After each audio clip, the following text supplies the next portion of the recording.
Hello, 안녕하세요. 오현우입니다. 이번 영상에서는 세계 최고의 수비수 중 하나인 버질 판데이크를 무너뜨린 남자 황희찬 선수에 대해 사람들이 잘 모르는 사실 8가지를 다뤄보겠습니다. 영상 다 보시고 나서 컨텐츠가 유익하셨다면 좋아요와 구독 버튼 때려주시고요.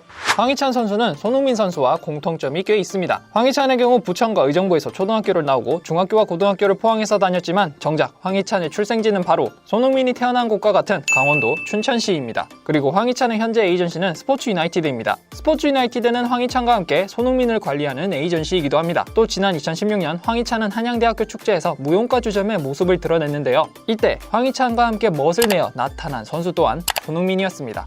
황희찬 선수는 차범근 축구상 대상 출신입니다. 차범근 축구상은 전국의 초등학교 6학년 선수 가운데 눈부신 활약을 보인 선수들을 대상으로 시상을 합니다. 과거 차범근 축구상을 받은 선수들 이름만 살펴봐도 박지성, 기성용, 이동국, 백승호 등 아주 쟁쟁한데요. 황희찬은 의정부 신곡초등학교 6학년 때 차범근 축구상 대상을 수상했습니다. 황희찬 선수는 한국을 대표하는 테니스 선수 정현과 친합니다. 황희찬과 정현은 1996년생 동갑내기 친구로 시간이 나면 같이 밥을 먹고 축구를 관람하고 풋살을 하기도 합니다. 정현은 본인의 인스타 스토리에 자신이 축구를 했다면 지금의 황희찬은 없었을 것이라고 글을 올리기도 했습니다. 또 황희찬은 2019년 10월 오스트리아 빈에서 열린 에르스테 방크 오픈에 출전한 정현을 응원하기 위해 경기장을 찾기도 했습니다.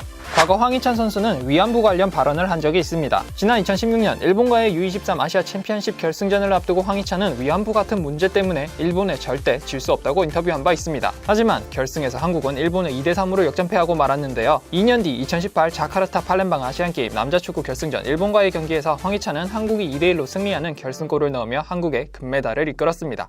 황희찬 선수는 이상형이 김소혜라고 고백했었습니다. 이상형 어떻게 되시죠? 소혜 씨를 되게 황희찬은 지난 2018년 풋볼 매거진 골과의 인터뷰에서 배성재 아나운서가 진행하는 라디오 배텐을 자주 본다며 거기에 게스트로 나오는 IOI 출신의 김소혜가 자신의 이상형이라고 고백했었습니다. 황희찬 선수는 음치로 보입니다. 국가대표 수비수 김민재의 인스타그램에 김종국의 한 남자를 열창하는 황희찬의 모습이 올라왔는데요.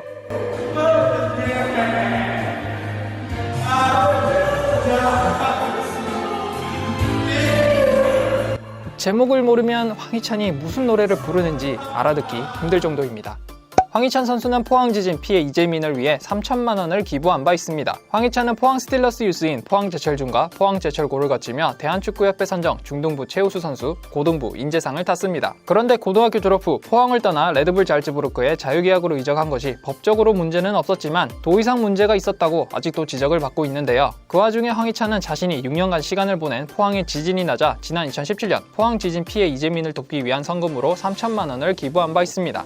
황희찬 선수는 문신으로 할아버지와 할머니 이름을 새겼습니다. 황희찬의 왼쪽 팔목에는 할아버지와 할머니의 이름을 한문으로 새긴 문신이 있는데요. 할아버지와 할머니가 자필로 써준 걸 그대로 옮긴 문신이라고 합니다. 한 인터뷰에서 황희찬은 할아버지와 할머니를 마음속에 품고 같이 뛴다는 마음으로 이 문신을 하게 됐다고 밝혔습니다. 끝!